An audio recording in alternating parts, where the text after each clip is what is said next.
Vous êtes à la recherche d'un couteau léger, innovant et français? Ça tombe bien, on parle de l'unboxer.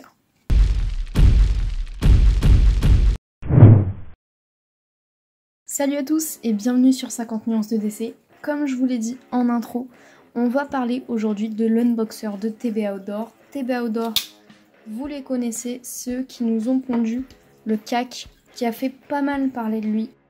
Petite précision avant de commencer, puisque je sais que ça va vous intriguer. Oui, les vidéos de fans de couteaux, je les ai vues. J'estime quand même que mon avis est complémentaire au sien et que ça fait jamais de mal de voir plusieurs reviews sur un même produit et que de toute façon, on ne peut pas se faire un avis avant d'avoir eu le produit en main, avant de l'avoir testé. Ne vous fiez pas à d'autres personnes, fiez-vous uniquement à votre ressenti. Ensuite, ces deux couteaux-ci, ils m'ont été envoyés par TB, je ne touche pas d'argent dessus. Ils me les ont envoyés pour que j'en parle en vidéo, mais c'est moi qui ai fait la démarche de leur demander, tout simplement parce que j'avais vraiment envie de les tester. Pourquoi j'avais envie de les tester? Déjà, je trouve qu'ils ont une super gueule entre nous. Et aussi, TB Outdoor, c'est une coutellerie qui est thiernoise. Et vous savez que dans mes EDC, j'essaye de plus en plus d'ajouter des produits qui sont français. Avant d'entrer un petit peu plus dans les détails, dans les plus et dans les moins de ces couteaux, de ce qui marche moins, et bon, on va faire le tour des caractéristiques. Au niveau de la longueur totale, on est sur 18 cm ouvert. Donc c'est un couteau de taille vraiment raisonnable, vous voyez, il n'est pas très grand. Et on a 72 mm de tranchant. Donc certains le trouveront un petit peu court de lame. Pour un EDC, moi je trouve ça tout à fait raisonnable. Concernant l'acier, je vous en parlais tout à l'heure, je vous parlais du CAC. On est sur le même acier, donc c'est un nitrox. Ils disent que c'est une création de leur usine GDD. Il s'agit d'un Z20 dopé en azote qui s'apparenterait à un Z50 DV14. Donc pourquoi dopé en azote? Tout simplement pour augmenter la résistance à la corrosion. Donc ça c'est vraiment pas mal. Toujours à propos des caractéristiques, un des gros atouts de ce couteau, ça va être sa légèreté. Puisqu'on est sur 54 grammes sans le clip et vous voyez à peu près 55 avec. Le manche, il est en PA6, alors donc c'est un polyamide chargé de fibres de verre.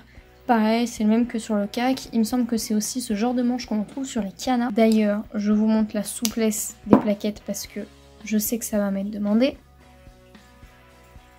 Ici sur le noir. Voilà, ça bouge vraiment pas ou vraiment très peu. Sur le vert, ça bouge un peu plus, mais pour moi, rien de rédhibitoire. La vraie innovation de ce couteau, on va la retrouver au niveau du système de fermeture. C'est ce qui permet aussi d'atteindre une telle légèreté donc, et d'ajourer donc les plaquettes. Ça va être un cran forcé qui se situe uniquement au niveau de la lame.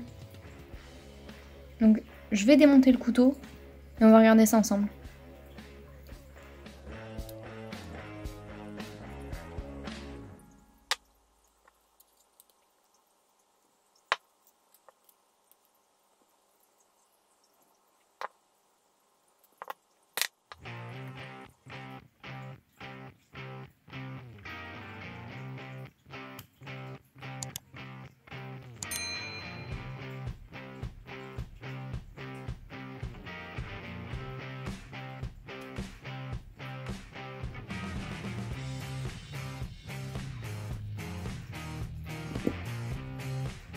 Concernant les plus de ce couteau, eh ben on va retrouver dans un premier temps tout simplement la qualité de la coupe. Elle est vraiment excellente. On a une émouture qui n'est pas nécessairement très haute, mais qui est plate et très bien maîtrisée. Et on a une forme de lame avec notamment cette espèce de contre-tranchant unilatéral qui ressemble à un poinçon de Victorinox qui va permettre par exemple dans du carton une pénétration vraiment excellente. Un autre atout non négligeable, ça va vraiment être la légèreté. 55 grammes, voilà, ça se fait vraiment oublier en poche. En plus, il est quand même assez plat, donc on le glisse au fond de la poche et on l'oublie jusqu'à ce qu'on en ait besoin, c'est vraiment agréable. Un point que j'ai beaucoup apprécié, c'est ce clip qu'on peut retirer sans outil. Alors, il faut quand même forcer un petit peu, on est d'accord, il s'en va pas tout seul. Il est vraiment fiable. J'ai jamais eu de soucis avec. Mais voilà, en pinçant sur les encoches qui sont faites exprès ici, on peut sans problème l'enlever et le remettre de l'autre côté. Et d'ailleurs, ça m'amène à un autre point. Ce clip, entre autres, permet à ce couteau d'être complètement ambidextre. Et ça, c'est un point qui me tient vraiment à cœur. Parce que quand t'es gaucher, et ben la moitié du temps, soit le clip, il n'est pas du bon côté et il n'y a pas les vis de l'autre côté pour le mettre, soit c'est le thumb stud, il n'y en a qu'un. Là, tout est parfaitement ambidextre à l'utilisation, c'est un vrai plaisir. Autre innovation qu'on avait également retrouvée sur le CAC, ça va être cette vis qui vient en plus de la vis d'axe et qui permet donc à la vis d'axe de ne pas se desserrer. Ça c'est vraiment sympa parce que tu peux choisir la force de serrage que tu mets et tu es sûr que ça bougera pas. Donc c'est vraiment un couteau qui demande très peu de maintenance. Donc on n'a pas besoin de revisser régulièrement la vis d'axe étant donné qu'elle va pas bouger. De même que pour le clip, on n'a pas besoin de tournevis pour le changer de côté. Voilà, c'est des petits trucs, mais je trouve quand même que c'est assez appréciable et qu'il faut le souligner. Faut quand même qu'on parle des aspects négatifs parce qu'on va pas rêver, il y en a quand même. Je vous ai dit tout à l'heure que c'était super appréciable parce qu'on pouvait facilement l'ouvrir d'une main. Ce qui est vrai, on peut facilement l'ouvrir d'une main. En revanche, pour le fermer d'une main, bah c'est autre chose. Mais voilà, avec l'index, j'arrive pas à le pousser. Et j'aurais tendance un peu à vraiment envelopper le manche avec ma main pour avoir plus de force pour pousser, ce qui évidemment est un peu dangereux. Alors c'est un cran forcé, donc c'est vrai que faire une fermeture une main sur un cran forcé, c'est un peu compliqué. Donc est-ce que ce système de cran forcé était vraiment le meilleur choix? Je sais pas trop, mais on peut par exemple l'appuyer sur la cuisse pour le refermer. C'est pas ce que je préfère faire, je trouve ça un petit peu inconfortable. On a vu la fermeture, maintenant l'ouverture. Elle se fait un petit peu en deux temps. La lame, hop, va se dégager d'un coup.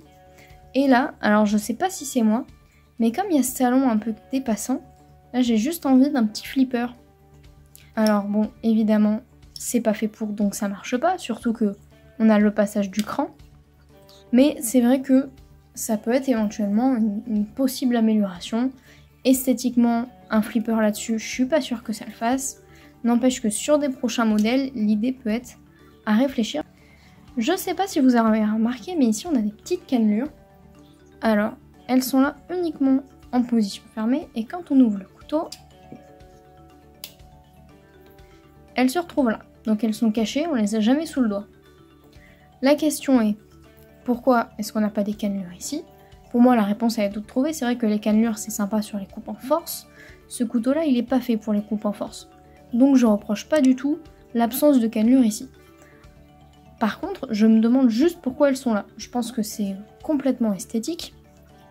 Parce que elles servent vraiment à rien. Alors j'ai rien contre, je trouve pas ça spécialement moche.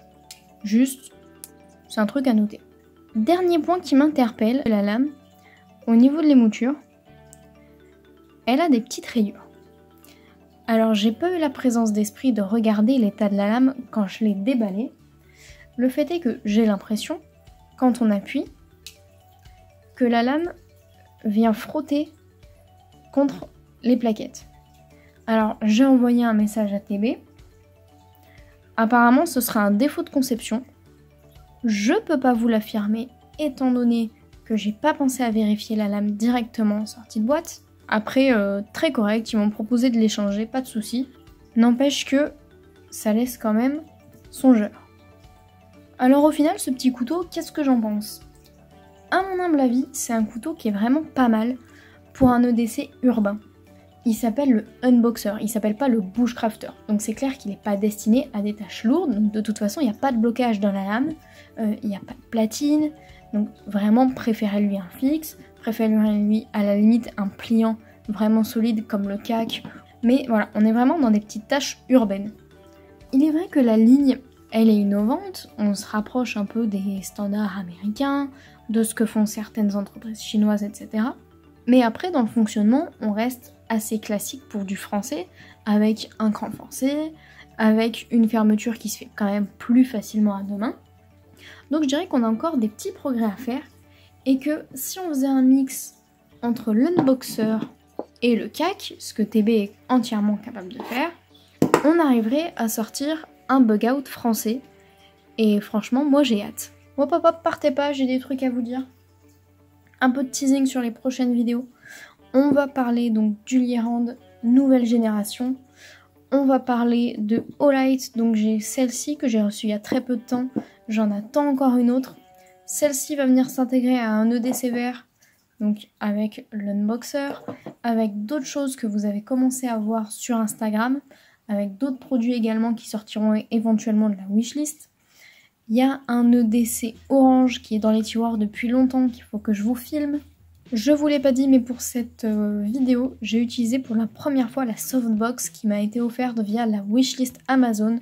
Donc Emmanuel, je te remercie pour ton soutien à la chaîne. Si vous voulez jeter un œil à la wishlist, maintenant vous avez compris comment ça marche pour soutenir la chaîne, pour m'aider dans ce que je fais, etc. Ça se passe dans la description.